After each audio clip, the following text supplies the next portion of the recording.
Okay. Sige, kukuha lang ako ng gamit. Bali ito sir. Naka-video na ho tayo sir ha. Anong mga ibon na. So ito ho, papalitan natin itong kanyang connecting link. Tapos yung shuttle spring at saka itong face cover kasi nakalas na to tsaka gusto ni sir yung merong pin dito. Kasi nung mabili ko to, ganyan na siya. Umaano yung sinulid eh. So, anong tatak nito? Butterfly eh. Butterfly. Mukhang napinturahan na rin Pintura ako dahil kalakalawang na. Ang tagal lang na stock. Naisip ko lang to nung mapanood ko yung yung video mo. Naisip ko, ayos ko pala yung makina ko. Doon ko lang na yan. Saan po kayo galing? Paranaque. Layo pa, no? Layo pa nga ka ikaw ko sa Tapos yung mga mamaya na lang. Mga tanong ko lang din sa mga karayong ko. Mamaya na lang. Sige. Ito bang karayom nyo to? Bago?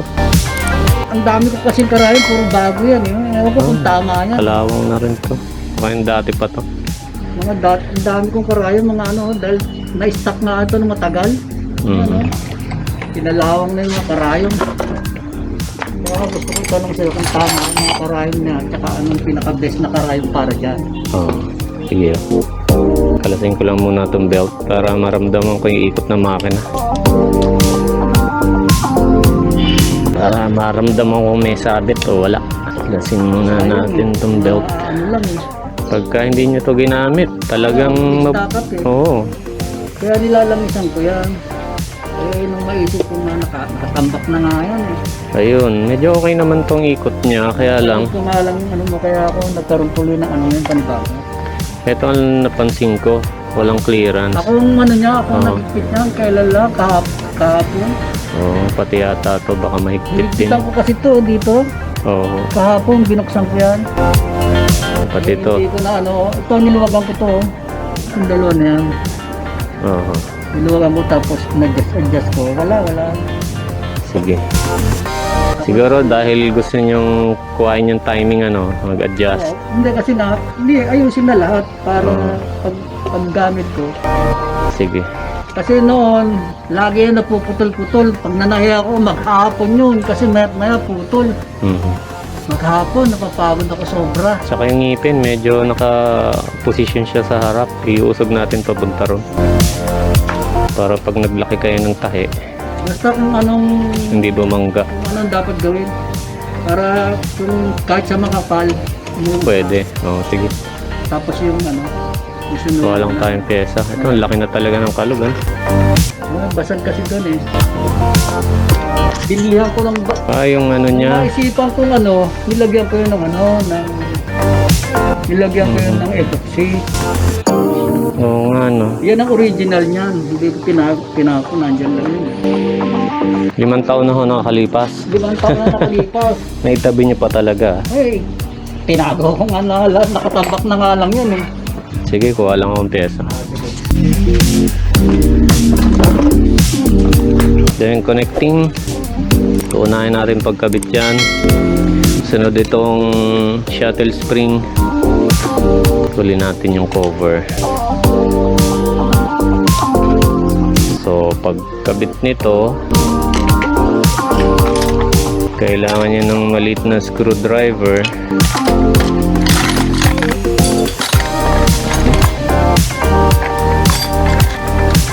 Ito yung maliit ko. Baka pwede na. Sundutin nyo rito. Maluwag Kahapon ko lang kahapon na ako niluwagan ko lang muna kasi ina-adjust ko. Na ako, hindi ko na masikipan. Alisin nyo muna to. Saka ito.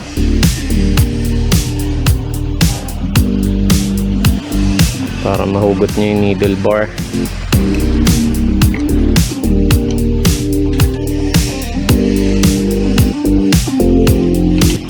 luwagan dito.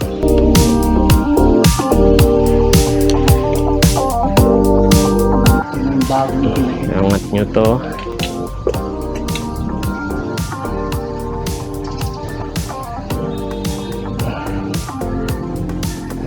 Yan. basag na.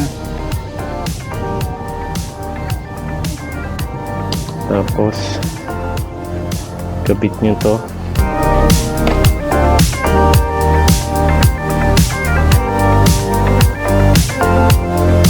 Pagkabili ko pa lang ito, nabasag na kasi naikpitan ko. Kailangan wag iikpitan maigit to. Nabasag. Bagong bili ko to, pag higpit ko nabasag kaagad. Basag kagad. Hindi na kayo bumili ulit. Hindi na ako bumili uli. Tapos nagamit ko pa siya, kaya nga lang, ang sinulid, lagi putol-putol. Pag nananaya ako, alas maghapon, nakakapagod. May napuputol ang sinulid. Pitan nyo muna to para maikabit nyo tong mga tinanggal nyo.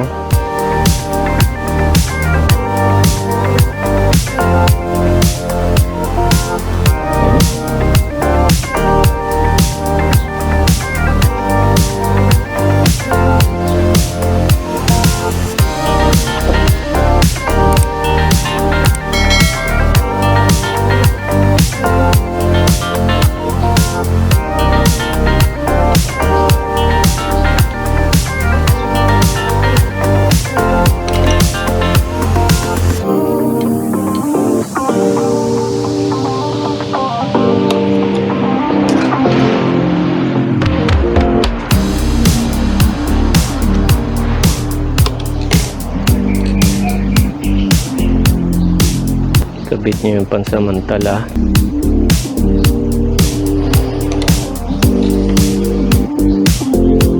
Para malagyan ng karayom.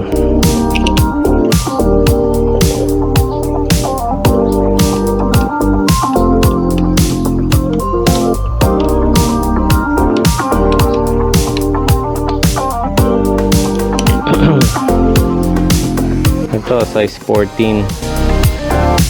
Pang t-shirt ko to. Saan ba nakakabili mo karayom na Pero no ako dito. Bilahan nyo na lang mamaya para wala na kayong problema. ang maong? Tapos yan, huwag nyo nang ihalo dito kasi iba korte nila eh. Iba-iba yung taba ng ulo. Sa palengke ko lang ito binibili. Ayan o. Iba yung ano niya. I-align ho natin dito sa bagong karayom para yun na yung magiging ano niya, standard niya. Kahit palitan ko siya ng karayom na pang makapal. Oo, pwede. Basta naka-align na siya. Pero bibili din ako siya ng karayom na makapal. Sige ho. Mga size 18 o kaya 16 pwede ho yan. Tapos pati pang t-shirt.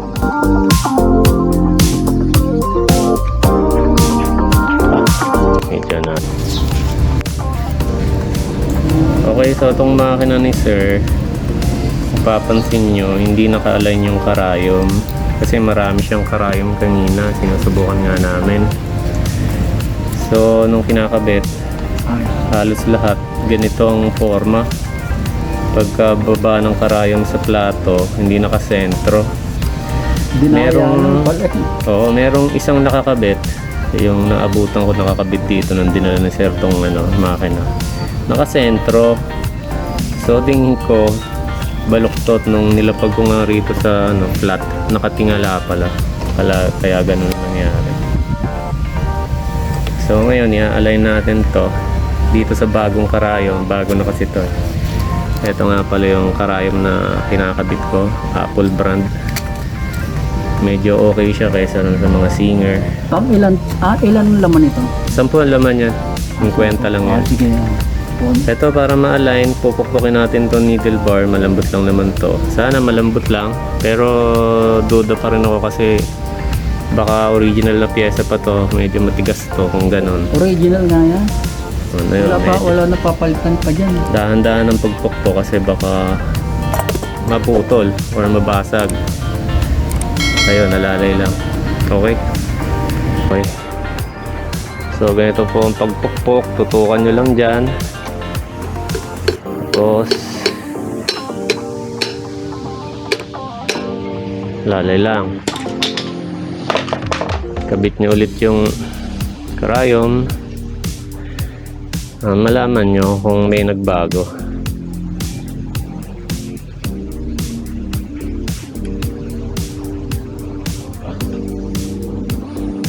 Walang nagbago. Mukhang malutong nga tong needle bar na to.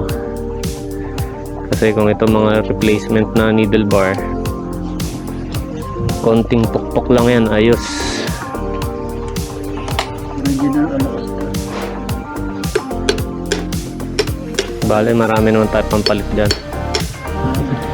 Kasi ang isang solusyon dito, papalitan natin ng needle bar.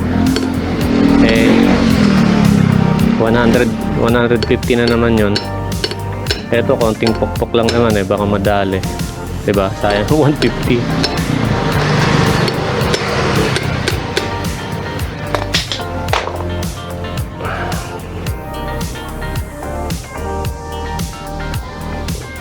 At saka iba yung needle bar dati. Katulad nyo, tigas talaga.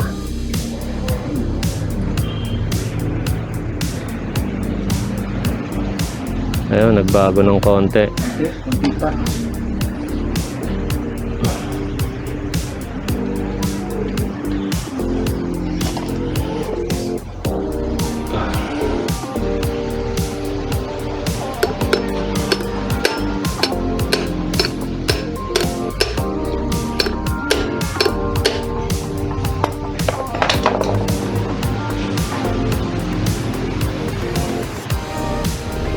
Hindi ko talaga magandahal yun kahit sumakit ko yung inaano mo. Oo, kasi ang problema ko una-una yung karayom. Yung karayom. Tapos yan, yung may balakot yung needle bar. Ayun ho, pagkatapos natin pukpukin ng mga 3 beses, sumentro na yung karayom niya. Medyo madali lang pukpukin to. Hindi katulad ng mga yung mga made in UK yata dati, ang ubod ng tigas. Mga pyesa. So pwede na tayo mag-timing. So dahil nakasentro na yung ating karayom dun sa throat plate, yung throat plate po siguraduhin nyo na mahigpit, nakakabit na maayos. Pwede na tayo mag-timing. Ibig sabihin, i-adjust na natin yung taas ng needle bar para makuha yung baba ng karayom. And then, check natin yung sungkit ng shuttle hook dun sa karayom. Tatanggalin natin tong plato na.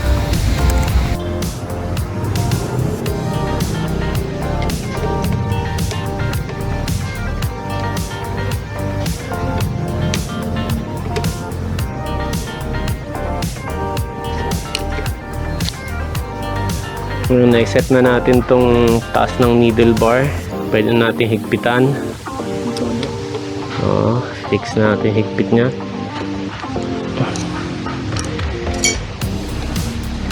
Papalitan naman natin ngayon yung kanyang shuttle spring.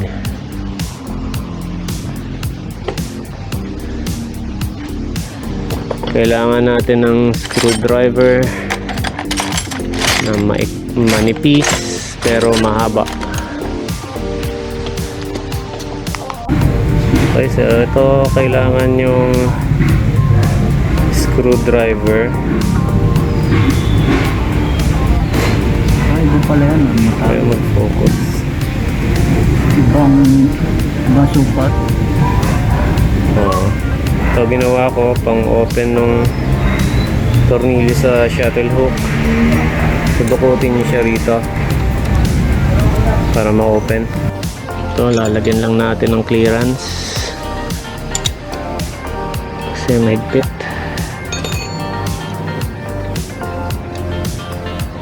Konti lang naman. Yan.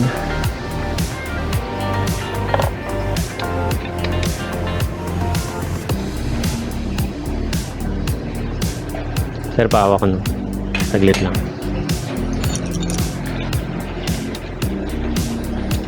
Masama yung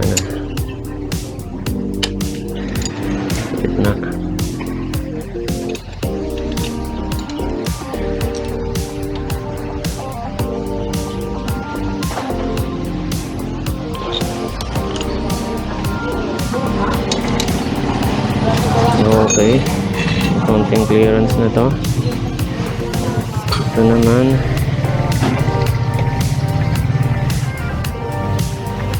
Okay, tama lang din.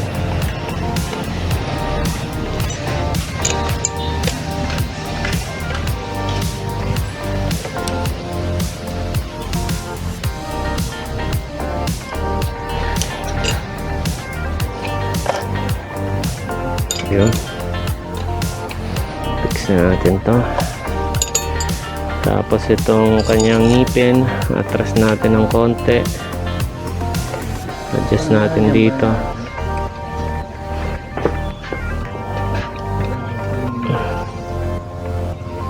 Hawak sir.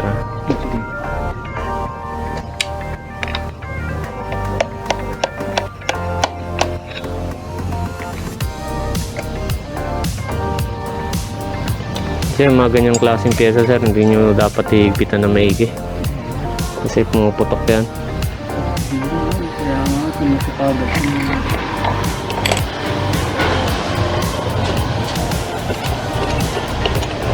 Ayan.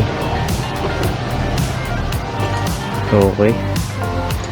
Pwede natin testing. Pressure put.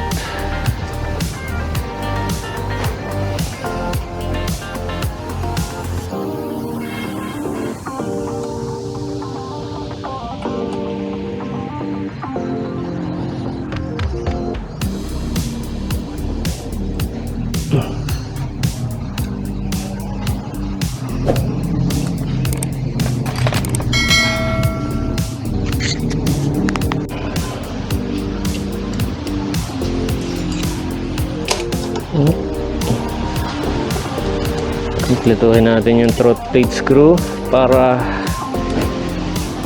ma-testing natin. Na. Oops, ba't patras? Okay. Masyado mataas ang ngipin. Baba natin yung ngipin. Medyo may motion siya na paatras eh. Yan, okay naman. Tuhog? Tuhog sa ilalim?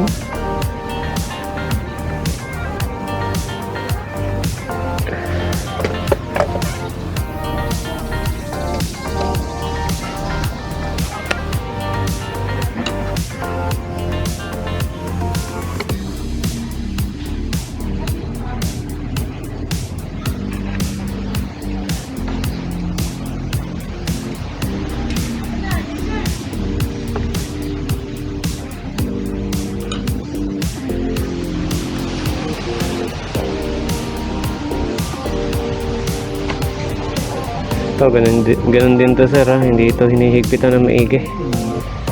Naputok yan pagka, uy.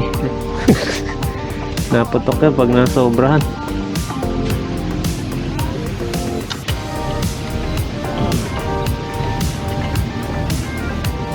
Okay.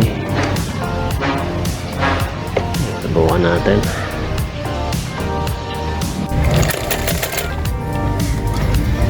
Kailan okay na eh. Ayaw niya pa mag-record. Testing na lang natin.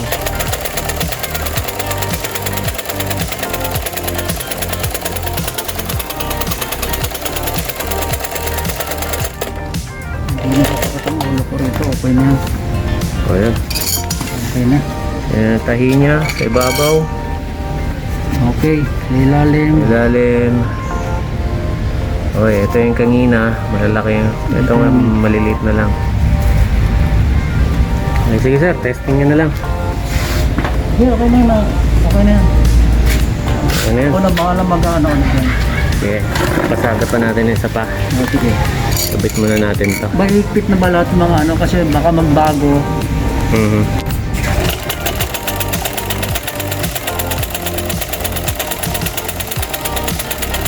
Kasi bago ko sinabi nilagyan ko ng mga langit. Nagiging apat na langit yun eh. Ngayon natuyo na lahat yun. Ayun. Ayun. Okay na. Ayun. Okay na yan. Pantay na rin ng tension. Okay na. Oo, binigo kayo dyan. Testing muna tayo sir. Okay na no? Okay na. Okay na. Thank you. Madali rin kasi kami. Sige. Susunod.